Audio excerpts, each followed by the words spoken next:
This is Film Center, your number one show for real entertainment industry news. No fluff, all facts. Now, here are your anchors, Derek Johnson II and Nicholas Killian. Hey everyone, welcome to Film Center. My name is Derek Johnson II. I'm Nicholas Killian. And what are we talking about today, Nicholas? Today we were talking about One Piece. Yes, One Piece. It is the latest American attempt at Japanese animation to, instead of make it animation, to just make it live action. America has a huge history of taking animated Japanese things and trying to make them American live action. One of the more famous examples, of course, being Dragon Ball Z Evolution, which we'll talk about that in a second.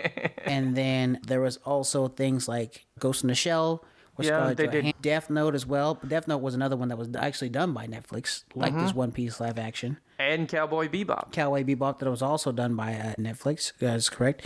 And then also we have ones that our audience might not know were anime adaptations. Christopher Nolan's Inception. Really? Yeah. We're just going to jump right in here. One Piece is a newer Netflix series that is obviously based off of the anime. One thing about One Piece is that it's getting really good reviews. I think the reason why it's getting such great reviews is because of the faithfulness to the source material, which I'm always baffled by over the years when American audiences and American studios have tried to take Japanese anime and make it live action.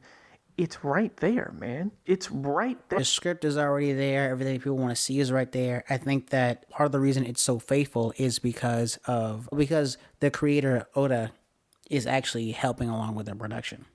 Oh, the whole time. He's been extremely and heavily involved. Also, it makes sense that Netflix is going and producing One Piece because One Piece is the best-selling manga of all time with over 500 million copies in circulation worldwide. America is no stranger to taking books and adapting them to movies, and anime is just really, they viewed it from a manga perspective. It makes a lot of sense. Things that were our American classics, like Jaws, are based off of books. So it's not crazy to think about. One thing that I did think was interesting is the way that the characters were casted. A lot of people, when they first heard about this, just assumed everyone's going to be casted as if they're Japanese, but it actually seems it's like an American adaptation. Right, it's a bit diverse. The guy that plays Luffy, he's Spanish. Yeah, his name is Inkai Godo. Oh, I'm going to mess up this name again. I-N, and then the N has like an accent mark on it. So it's Inaki Godoy. Inaki Godoy is playing Monkey D. Luffy, the main character. If you don't know what One Piece is, then you probably don't know a lot about anime in general. You may or may not like it. Me and Nicholas have seen the show. Our opinions of it we're going to try to keep out, but it's hard to talk about it without having a certain opinion. I think we can speak to the success of the anime already. It already has over 1,000 episodes. Yeah, One Piece already, the creator said he wants it to be the longest running anime ever, but unfortunately he's gonna have to keep up. All right, sorry, Eichiro Oda, Oda. He is the creator of One Piece, and he was initially hesitant about allowing Netflix to adapt One Piece due to a poor track record of live action adaptations, and this is according to MovieWeb. Right. When people say poor live action adaptations, there are a lot of them out there, not only created by Americans, because everyone talks about how the American ones are unpopular, but this is Japanese entertainment, meaning that they have tried to do this adaptation themselves several times, and it has been unsuccessful. One of those being the Attack on Titan, a movie that was the Attack on Titan adaptation that was also unsuccessful. So. And then they always blame, is it the technology that hasn't kept up? And there is some anime out there where it wouldn't be too difficult. You watch things like The Avengers. Mm-hmm. I mean, I'm not going to compare. There's a lot of money behind that, right? Disney has tons of money to put behind that. But at the same time, it is doable.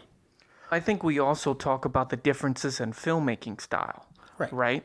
Japanese filmmaking style is wildly different than American filmmaking style. They like the exaggeration, and they like Well, when I say Japanese film style, I'm talking about modern Japanese. When we were watching the show, it was filmed just like it was in anime, right? Like So you have shots where it's just the mouth or just the eye. And the thing is, that's fine if you're doing anime. It doesn't necessarily translate all that well to live action. So when you're thinking about live action adaptations, first of all, I will say this: the Dragon Ball Z adaptation, Dragon Ball Evolution, the director of that movie admitted that he had never even seen Dragon Ball Z. Never even seen it.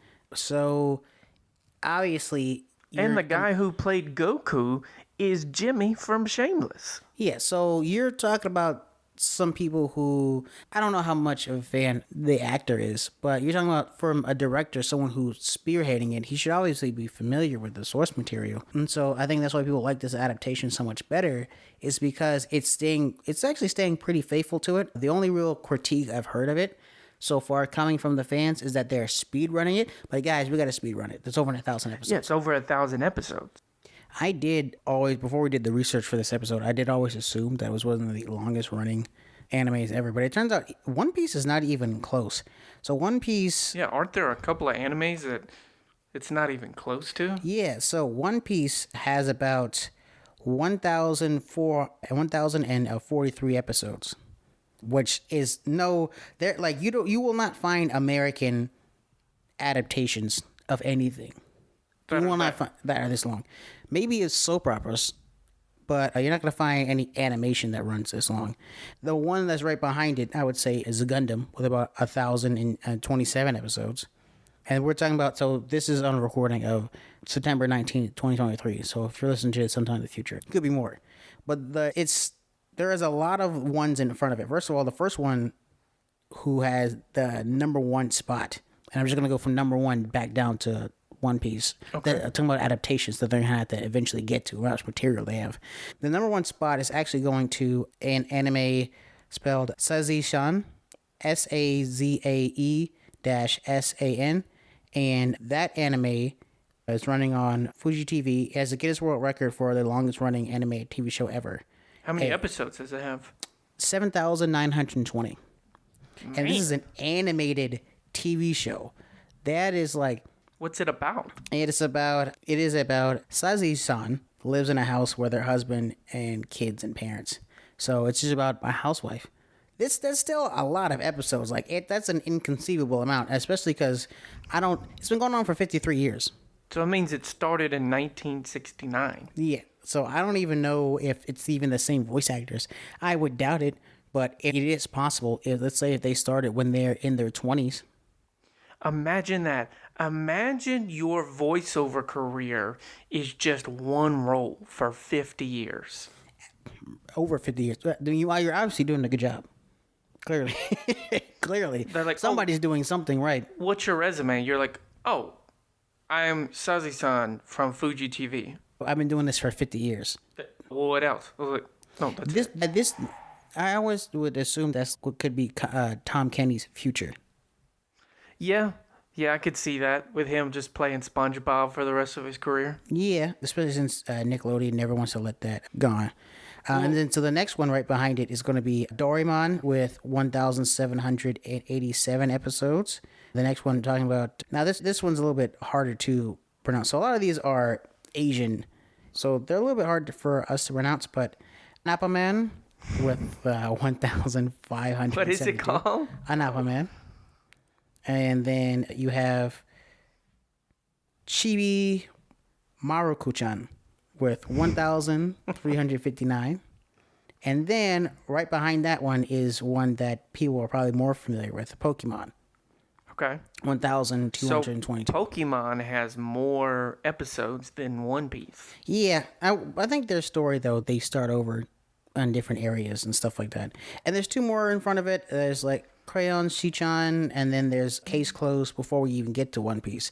So the reason why I'm naming all of these adaptations is because they were originally thought to be too large to even start adaptating in the first place, but obviously Netflix thrives on going for things that other people don't like, or untraditional productions. Because they have the money. They're like, it doesn't really matter if it succeeds. we're going to make money anyway. It has such an interestingly high rating on IMDb with an 8.5. And a lot of people were really liking this movie. A lot of people were really liking this TV series. And I think that part of it might come from all the disappointment in the past. Talking about Scarlett Johansson's Ghost in the Shell. Talking about Dragon Ball Evolution that kind of kicked off, that is famous for being one of the worst. One of the worst. I think I have a different theory about it. I think the reason why One Piece is doing so is that it's catering to people that have probably never watched anime before. A budget of $17.27 million per episode also doesn't hurt. Like, I mean, think about it. Watching anime had been stigmatized for so long, still even now. But the fact that Netflix, it's like Amazon and Apple TV, right? Mm. The thing is they don't really need to make money off of it. Amazon doesn't need to make money. They do, but it's not necessary for them to make money off of their shows. No, they're really more an advertisement for what they really do anyway. And TV and film it used to be like the big dog in which you main export and stuff like that. But nowadays it's come to this thing where it's like TV and film is more like how Japanese TV and film is done, where they're more like advertisements for other things. And the thing is also what has really never been done with these anime live adaptations is they have never really been well marketed and promoted. That's true. A lot of times the marketing for it is pretty bad. Even though Dragon Ball Evolution, had a production budget of $30 million, it tanked. Everyone knows that. That's not surprising. But the issue is that most of it went straight to the production and none of it went to marketing, really.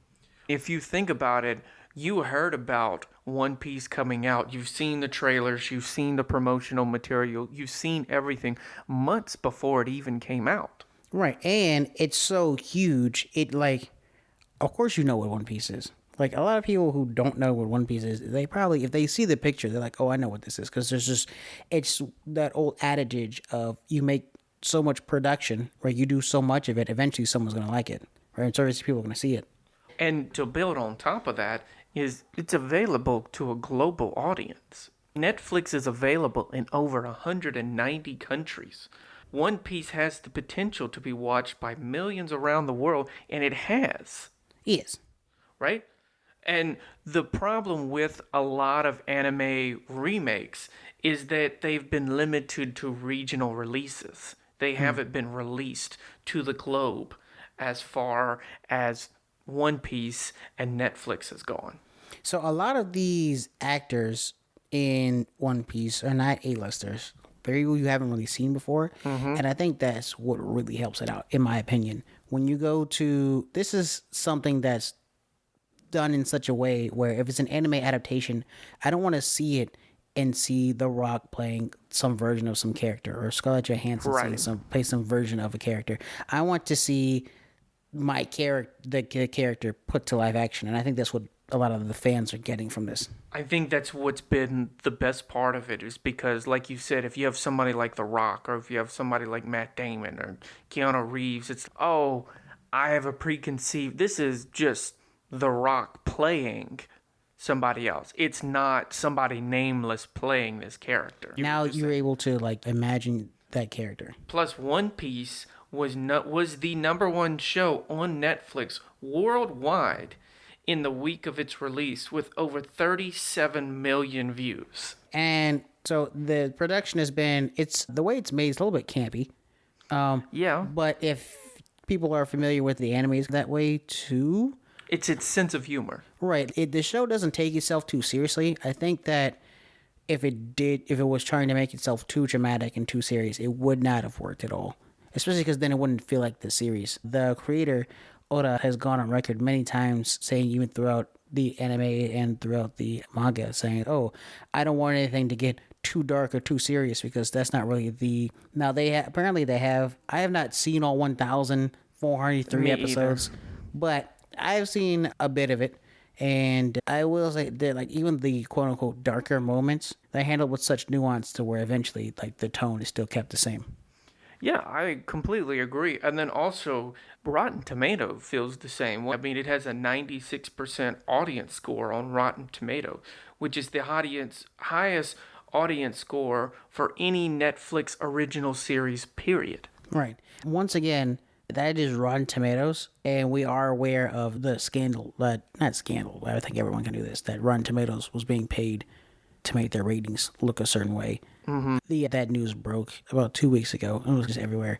But I think people already knew that, to be fair. When you have the critic score and then you have the audience score.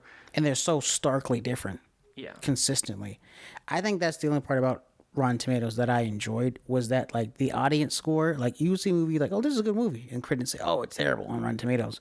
But then the audience score would be high. That actually gives me confidence in, like, the audience score version of it. Even though when you look up Rotten Tomato scores on Google or Bing, whatever search engine you're using, they will show you the critic score, not the actual audience score.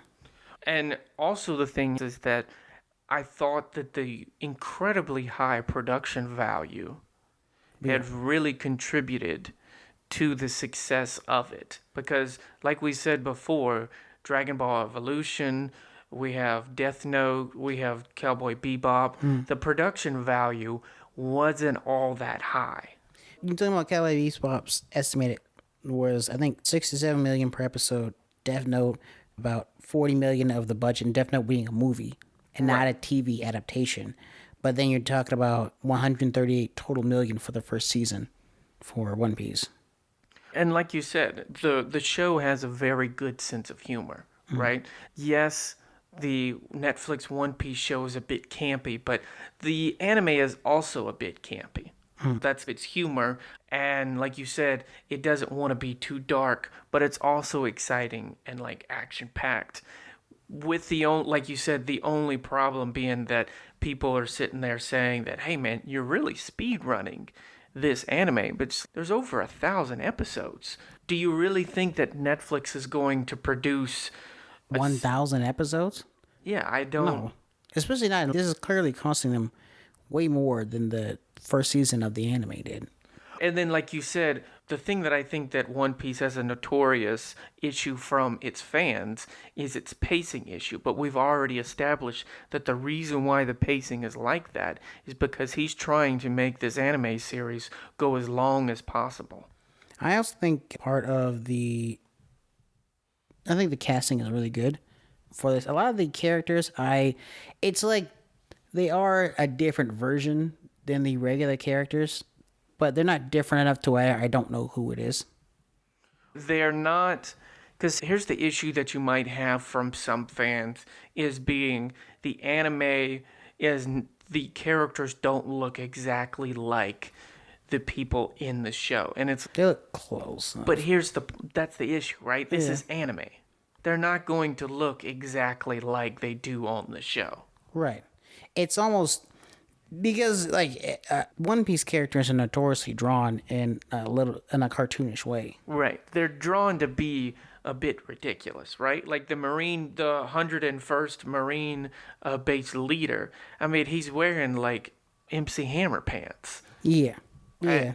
And now it looks ridiculous on the screen, but when you watch the anime, it doesn't look ridiculous at all. The Iron Jaw looks a bit ridiculous, right? But it doesn't look that way in the anime. Right. So you have to give it a bit of leeway and grace as to some things are not going to translate into the live action version, and you're just going to have to give it its grace, and you're going to have to give it its suspension of disbelief and just look past that. Yeah, I think that really they did a pretty good job overall with the adaptation. I think that choosing a lot of no names was really good. At least no names when it comes to, am I no name? These people have obviously done work before. Right. So I don't mean like they picked them up off the street. Like right. They're not nothing. Right. But we've they're not, never heard of them. Yeah, they're not super prominent. Although the person who plays Zoro, Mackenyu, Mackenyu, he has been in other anime adaptations. Oh, really? Of live action adaptations, yeah, including Full Metal Alchemist, and so that's interesting that they're like, okay, we're gonna get someone who was previously in, and he was in Pacific Rim Uprising. Yeah, but he wasn't the leader in a lot of these, but he has done a lot of, I will say, anime live action adaptations before. So it's like they put in a veteran. He is with the rest of the cast. I would say he is the best character on the show so far. He was also in Tokyo Ghoul.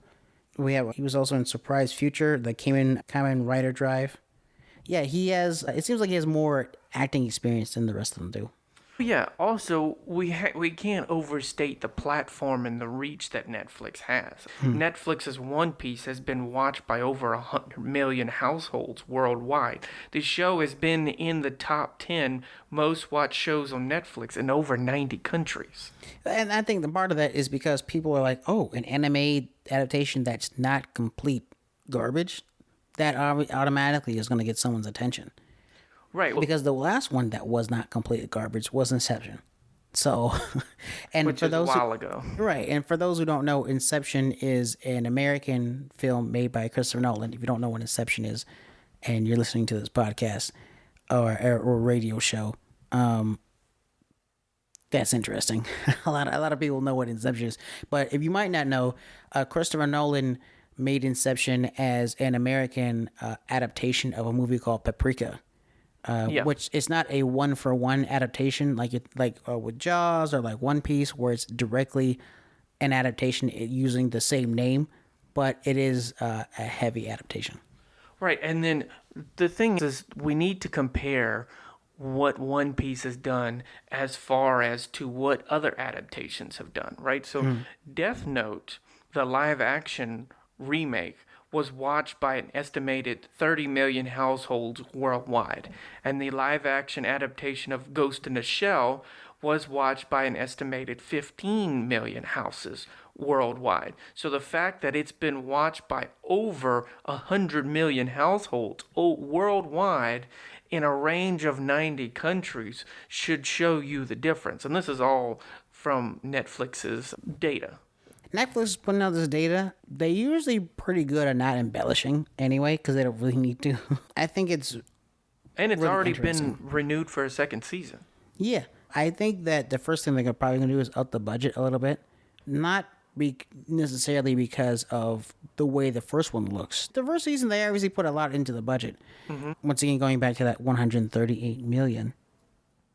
But I think that because the first one did so well, and One Piece is drawn cartoonishly in some of the characters and some of the abilities and things like that, they're gonna have to up the budget. It just is necessary, especially at the pace they're going, right? Yeah. As anyone who watches anime or anything in shonen or things like that, shonen is usually it's a magazine in Japan that's called Shonen Jump, and shonen is now like a genre over there where it's a certain type of anime. Yeah. But usually things get more and more complicated, as any show would, and so obviously they have to up the budget. The real question is by how much. Yeah, the thing is, I think that's why people have an issue with why they're speed running it the way they are, because the thing is, you want to make the first season incredibly successful, like it has been, right? But before this came out, you're only going to have to up the budget more and more because of CGI, right? Yes. So you want it to be incredibly successful and profitable so that you can just use those profits and dump them back into the show. The CGI is used very interestingly in here. There's a lot of practicals that I would not have made practical. How do you mean? I'll give you an example. Captain Langley Kirkwood, that plays Captain Axehand Morgan, he has a giant metal jaw. Right, the axe hand, you can make that practical, right? But he has this giant metal jaw that, I mean, it works, for what it is. Like, if I saw his metal jaw in a different production, then I wouldn't really buy it. But because it has this cartoonish look all over the production set, he fits in with the world, right? But I don't know, me personally, I would have been like, okay, cool, I want to make his jaw look more realistic. But at the same time, this is One Piece we're talking about, and if you look at the original anime character design, if they try to make something look too realistic, it's going to look bad. So I think that because that's the whole point, right? So I think that them working closely with the creator helped them keep up this quality, right? And they get more, their budget gets higher. I mean, it's happened before in which, creators are like, oh, we have a higher budget, let's try some more higher level things. And then they could end up possibly ruining it. Yes, and the thing is that they have the original creator to help them on the show, Oh, yeah. right? So for fans to sit there and critique it but this is the creator doing it. Right. And then some fans will argue, "Oh, we have to separate art from the artist," and this, but it's just hard to do. So I think that's also another reason people are so happy is because it came out good Right. to a lot of people. And then also the thing is that this show could get probably its sea legs by we have the original creator to help us out, right? But now what we have to do is we have to incorporate the Western style of filming to make it even better than it already is. Yeah, and then it's wild. It's like almost watching Spy Kids. Yeah, it doesn't seem like the production value of some of its bigger, like you say something like The Witcher. But it has this huge budget. Where did this budget go? I think it went into something like there's a lot of really good looking practicals in here, to the point towards these and some of the costumes and that they're really good. But the filmmaking style feels campy, and at the same time, I honestly believe if they try to film it too seriously, they're walking a tightrope here. If they go too far left into serious and all this and go too far left, not saying that the production isn't professional. That's not what I'm saying. Super professional. But if they go too far left into taking it too seriously, then it doesn't work because the original material's not like that with these cartoonish looking characters. But if they go too cartoonish, then no one's going to take it seriously and they're not really going to like it.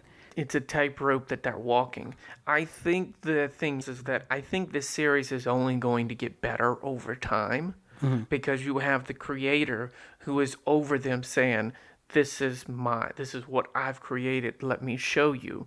But then I think there's also a school of thought that says, okay, listen, I understand you're the creator, but the people in the US and maybe the rest of the world, because they're used to US filmmaking, this is the type of style of filmmaking that you need to do to make this look better. Yeah, the style is called have respect for the source material. Right.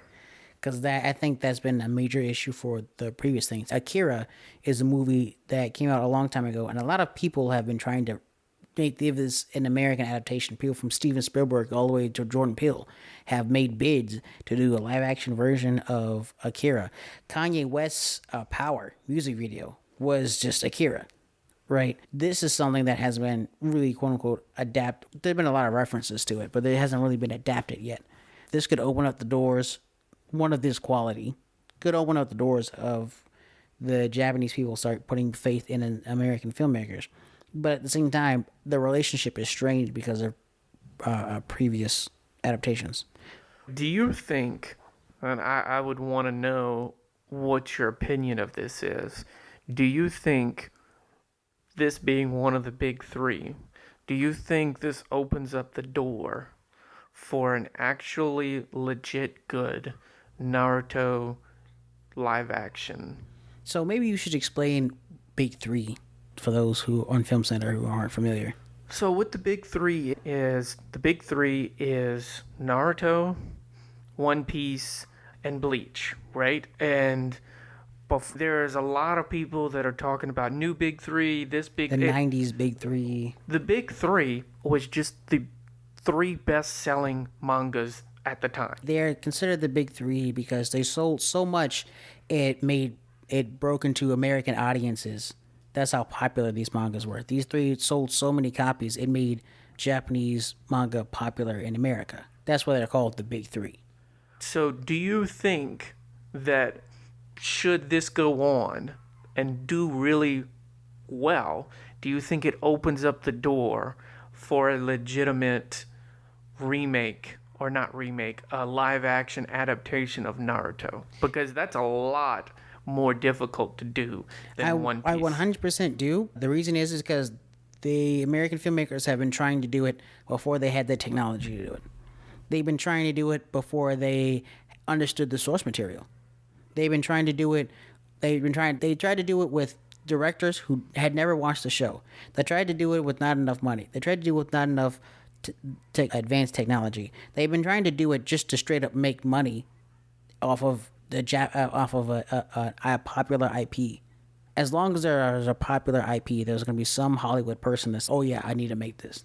Because the thing And is, now, especially because of anime is on the rise, and it's getting more and more popular, and now that one adaptation has done marginally well, not marginally, it's done pretty well, actually. it's done really It's done well. pretty well. But they're going to ride this one example of them doing something right out of the 100 times that they failed for the next 100 times. you have to think about, I think you have to think about it like this, right? Sopranos came out and proved that you could do an hour-long dramatic show, That's right? true. And that it's profitable, because before nobody thought that would ever be profitable, right? Or even possible. Or even possible. Game of Thrones came out and showed you that you could spend a lot of money and get a lot of profit in return as long as you did it well. As long as you put the money to where it's supposed to go, unlike in other places, because Amazon thought Wheel of Time would be way better because they put more money into it, but they didn't allocate the funds correctly into Right. the actual correct talent. So you have you could continue to have examples now. Let's say One Piece does even better and it fixes the minor issues that it has now. We could be looking at actual legit Naruto live action adaptation. And I think once that happens, it's going to be just the floodgates are just going to be open. Dude. Yeah, because I think that, and I do think that someone's going to try Dragon Ball Z again. They don't want to, but I honestly believe that they're going to try it again. It's too popular. It just is. If you could do Naruto live action adaptation, you can do anyone. Yeah, because like you would need to do there's so much fantasy stuff that goes into that. Right. But yeah, this has been Film Center. My name is Derek, I'm Nicholas Killian. and we'll see you all next time. You can go ahead and check us out on filmcenternews.com to listen to more episodes. We'll see you next time. See ya. This has been Film Center on Comic-Con Radio. Check out our previous episodes at ComicConRadio.com. You can follow the show at Film Center News on all major social media platforms. Tune in next Wednesday for a fresh update. Until next time, this has been Film Center.